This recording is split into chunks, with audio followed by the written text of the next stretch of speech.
Buenas tardes, profesor. Buenas tardes, compañeros. En coordinación grupal, llegamos a una conclusión de los capítulos que se vulneran de esta ley.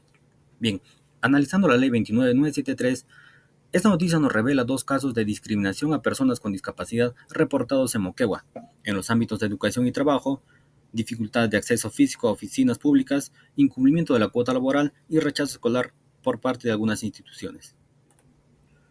Los capítulos más vulnerados de esta ley son el capítulo 3, del artículo 15 al 17, porque llegar a una oficina ya representa un gran esfuerzo para ellos. El capítulo 5, del artículo 35 al 37, donde los directores temen matricular a niños con discapacidad.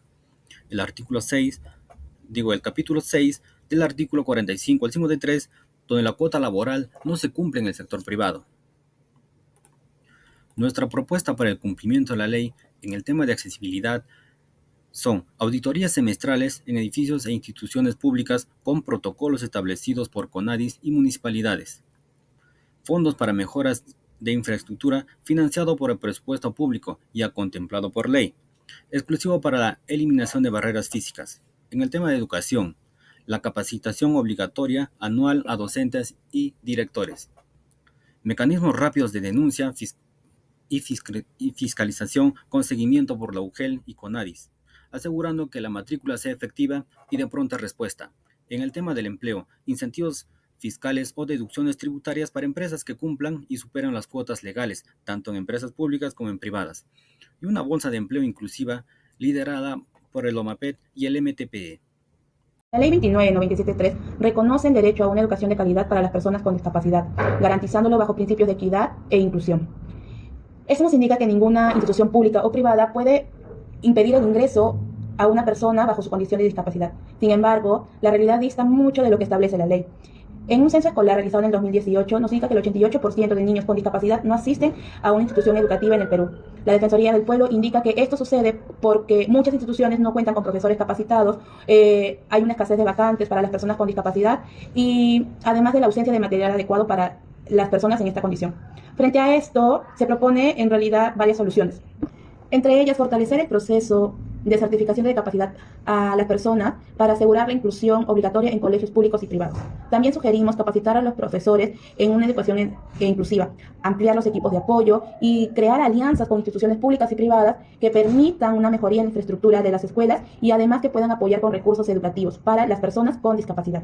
Gracias.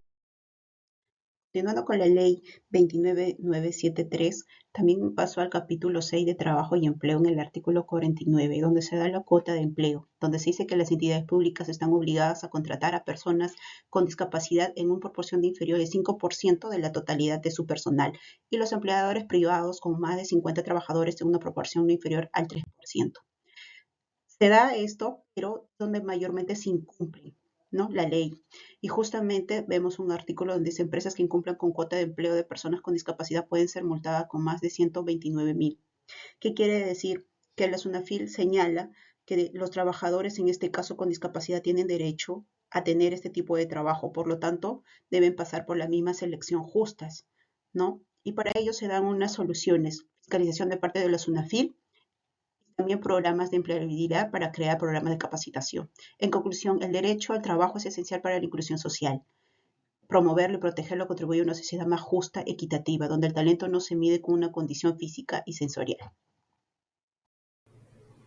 En conclusión, la Ley 29973 garantiza derechos, pero su cumplimiento es débil. Es urgente aplicar fiscalización efectiva y estrategias locales para garantizar la inclusión de las personas con discapacidad.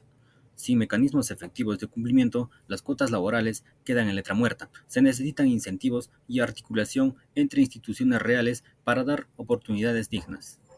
Eso es todo. Gracias.